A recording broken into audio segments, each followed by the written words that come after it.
telling these tears going fall away, fall away.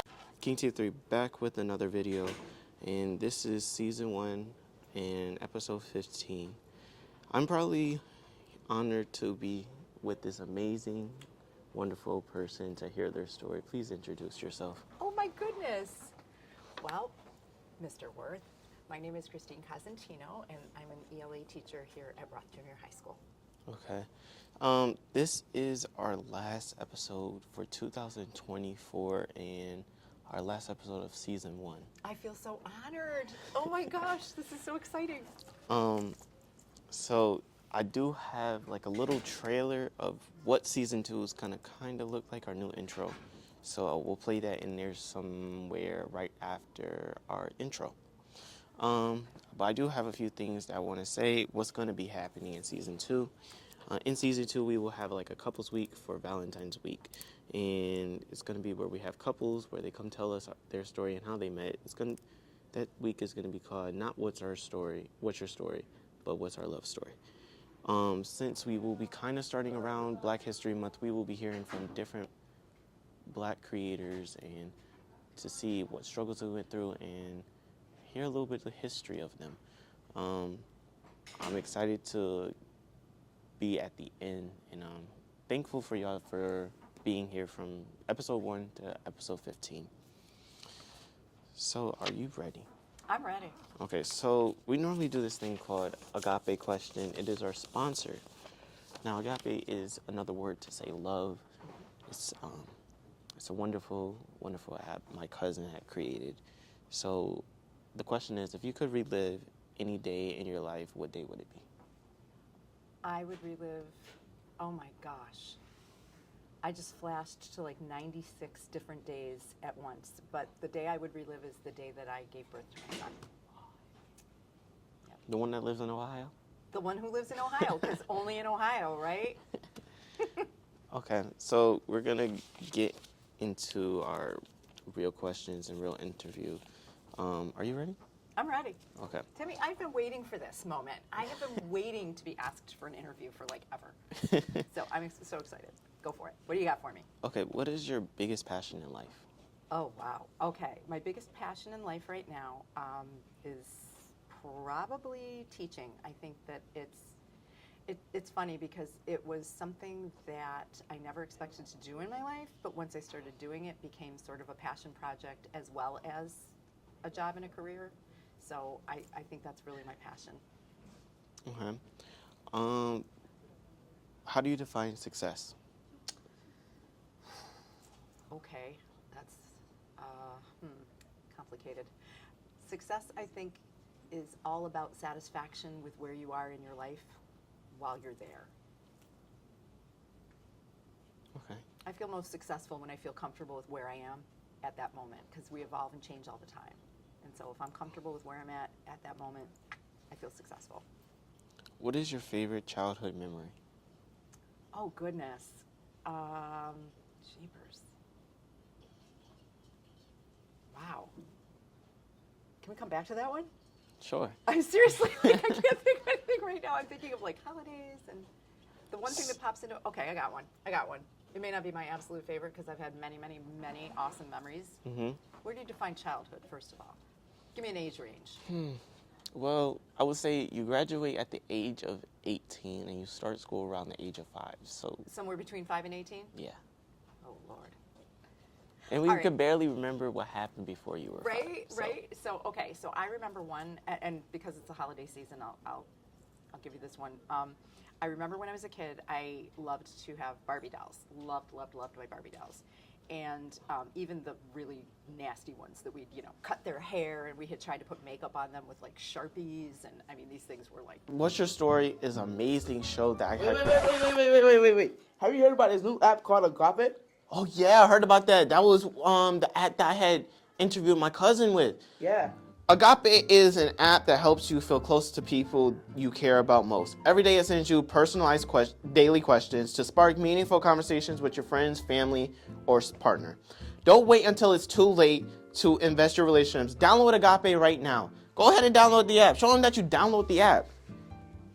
It's downloading right now. So get it right now while it's free. Also, when you have Agape, if you want a better service to upgrade to premium, it also counts as monthly. Go ahead and get it for free if you. And I will see y'all.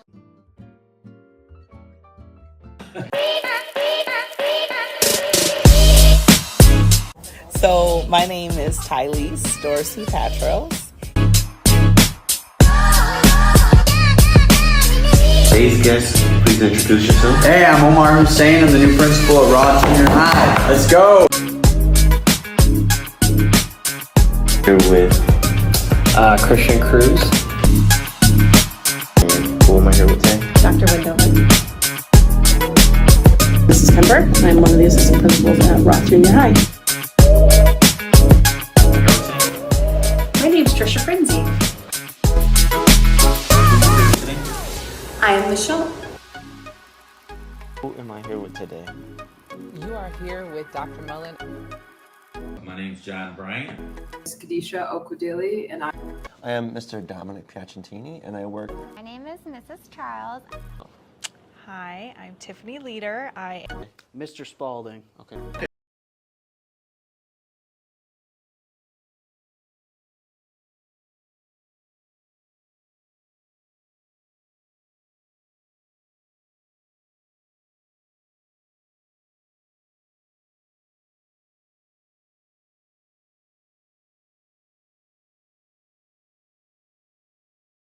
Okay, we had a little technical difficulties. So where we left off at, we were already intense with the conversation. So the question I was asking was, what is your favorite thing about the holidays? My favorite thing about the holidays is, now the first thing that comes to mind is what we talked about previously. Do you want me to? If you want to, we lost that footage. We lost the holidays completely. Yeah. So, but what we had discussed and what I think is well worth repeating is just the family situation. My favorite thing around the holidays is always, again, Thanksgiving time, getting together with the big extended family, and then at Christmas time, the small nuclear family. But it's all such quality, good time, to spend with the people you love the most in the world. Yes. I really I love spending time with my family. That would be, if I had to choose to either go to school or spend time with family, I'm choosing to spend time with family, because you will never know when it's time for them to go. Right. And you have to choose it. Like, you have to be intentional about it, because time slips past us.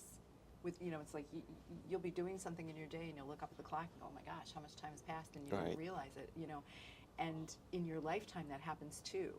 Not just hour by hour, day by day, but year by year. You look up and you look around and go, oh my God, where'd the last 5 years go? And you just don't know exactly when you're going to lose people in your life. And so to value the time with them and to be able to be present with them while they're here is such a blessing. And you're such a young person to realize that's incredibly mature of you. I really noticed that time it's not gonna last every day for some people. I noticed that 3 years ago, going towards 4, when my grandfather passed, and as I thought about it and was going through pain, I really noticed I now understand what he was trying to tell me. And he always told me stories about how he grew up. And I really never knew why he would tell them stories, because this is also why I'm doing What's Your Story, because the stories that he told me was his legacy. It was how he became of who he is now. And Okay. As I listened to his stories, he told me he never got to know his parents, and he never went through high school. He lost his grandmother. He lost a lot of brothers, and just by hearing, he lost his daughter. Wow. And just by hearing his stories, it was really impactful because the stories is his life, and people have a story that they have, and like if I did not know his stories now, I would never knew what his legacy really was before I really knew him. So that's also like what your story is. It's to know who they are, not because of who they are now, but what made them become who they are before. And I hope that you will use this platform to interview family members. It's one of the things that I probably regret most in my life, because I grew up with, my parents were divorced when I was very, very young, and so I grew up with my father's family. My mother actually was the one who left the marriage, which was really unusual. This was back in 1973 when A, people didn't get divorced very often, B, the wife never left, it was always the husband, and C, the children were left with, we were left with my father, which was so unusual. But the legacy that I got, the gift that I got from that was his family, his extended family. And so that's what I refer to as my family. I barely knew my mother's family, her extended family. But I wish to this day, you know, I always wear this piece of jewelry that belonged to one of my great aunts, and it makes me think of her every single day. It's almost like my touchstone, literally my touchstone, my touchstones, my hematite bracelet that was my Aunt Mamie's. But I wish to this day that I had sat her down and talked to her and gotten her stories. And I would never have at the time thought to record them, but man, what a gift.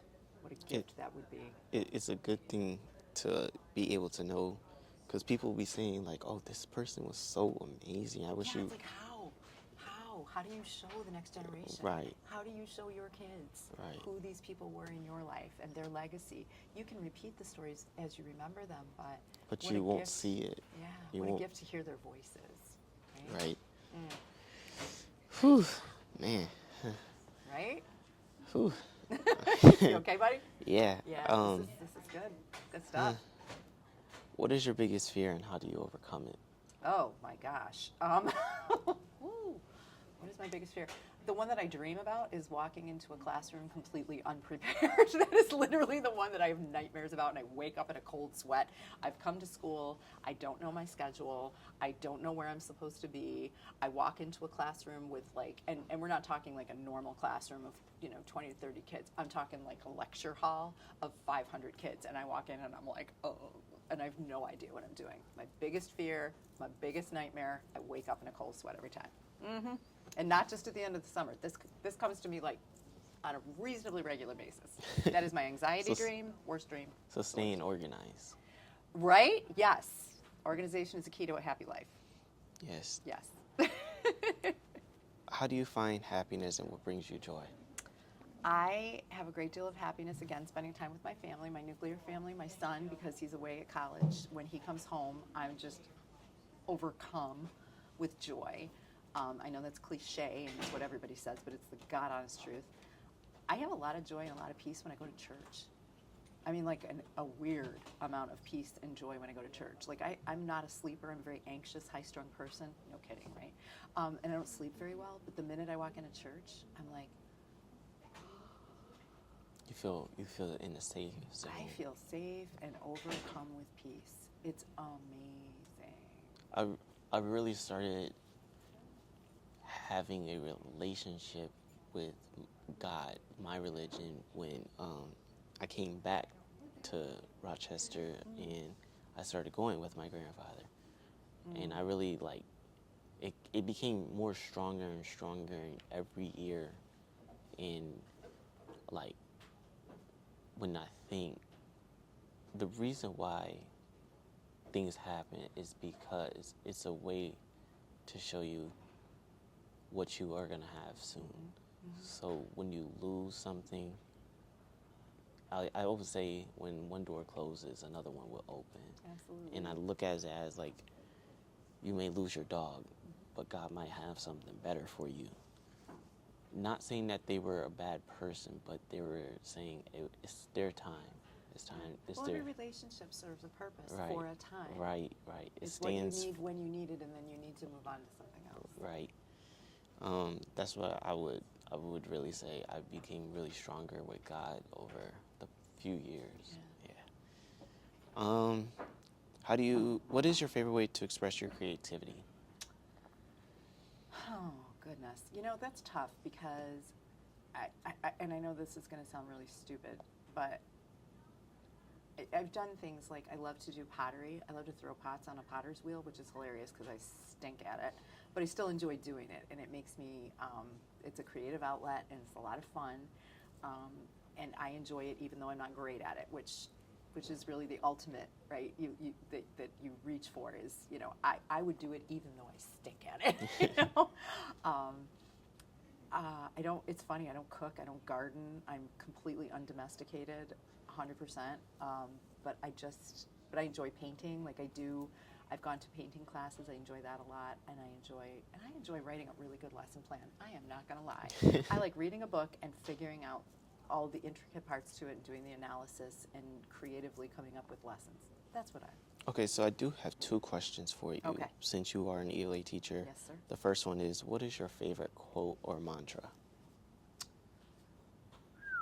One of my favorite quotes or mantras actually doesn't even come from a book or an author. It's something my dad always used to say. And my dad used to have all of these crazy quotes. He was like the Yogi Berra of the family. The more you do, the more you do. Everywhere you go, there you are. I mean, crazy stuff like that. But the one thing he always used to say that still tickles me to this day is trust in God, but tie your camel. In other words, trust in God, but don't be an idiot, you know? Right. The other question is, what is your favorite book? Oh, gosh. Wait. Okay. Thank God we had a dry run on that one. That was awkward. My favorite book is, I'm going to say it clearly this time with gusto. It is The Goldfinch by Donna Tartt. Okay. But I do, again, just as a reminder to the friends out there in TV land, if you need a good recommendation for a book, ask Mr. Timmy Worth III, because I've gotten a ton of really good recommendations from Timmy, and I've read them all. Let's see. That's a good question. What is the most adventurous thing you ever done? Ooh, that's a new one. Ooh, I have done some pretty adventurous things traveling, eaten some things I probably shouldn't have, or could have thought better of. I've climbed things I probably shouldn't have.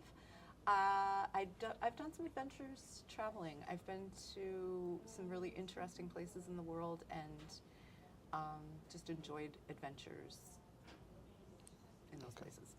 Well, our cutoff did lose us some time, so I'm really sorry. That's okay. But we'll probably have like a part 2 during season 2. I would love that, Timmy. I would love to be invited back. I do have a few things I would like to say at the end. But this is our last. I'm really shocked of that I made it to episode 15, our last episode of 2024, and last season of What's Your Story. Last episode of season 1 of What's Your Story.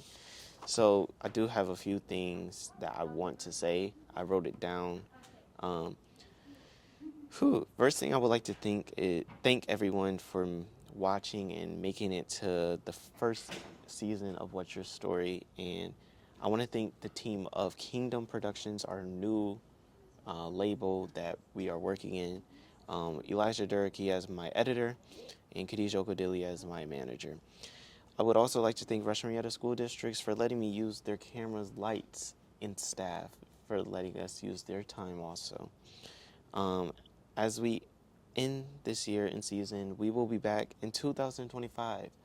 In season 2, we will have a special video also when we hit our 500. I'm currently right now working on it and getting it done. So once we hit that 500, it'll be ready for y'all. The video is called not What's Your Story, but What's My Story, where the previous guests will be sending me questions. I did send you an email with a form that you can send me the questions and I'll have somebody read them. This is also, I actually will change it. We will make the trailer of the new intro right here at the end. And also we will have a special week for Valentine's Week where we have couples. It's going to be called not What's Your Story, but What's Our Love Story, where we have the couples come. In Black History Month, we will have Black creators and talk about their story. And I will see y'all with new stories, and important stories with the new people. And I'll see y'all in 2025. I'm King T3. Please. Oh, wait, I totally forgot. What? We need you to tell us a motivational quote to sum us up with this video. Holy smoke. No pressure. A motivational quote? Yes. Oh my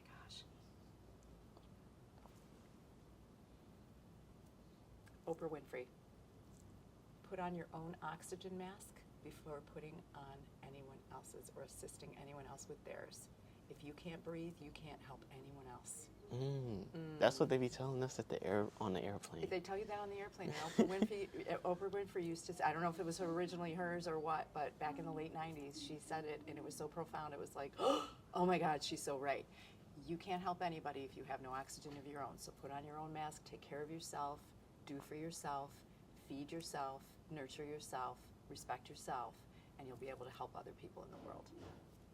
I really thank you for coming on to the show. Would you recommend anybody else coming on to the show? Oh, I don't think there's a person in this building that would not be worth talking to, so I think you've got a huge, huge group of people, but who would I want to know more about? Oh gosh, there are so many off the top of my head. I want to know Mrs. Keenan, Mrs. Kazakis. I really want to interview Miss Kazakis. Okay, I'm going to talk to her. I'm going to get her on. I know she's shy, but I'm going to get her on your show because I think this is well worth it. Okay. And we'll see y'all in 2025. If not the first week of January, that you will see Mr. Hussein. He's the first episode. He was the first episode. I mean, second episode. I am such an idiot. So sorry. So I will see y'all in 2025, and not the first week of January. We will see y'all whenever y'all hit that 500 subscriber goal. So make sure y'all subscribe, like, and comment. And I'll see y'all in 2025. Thank you.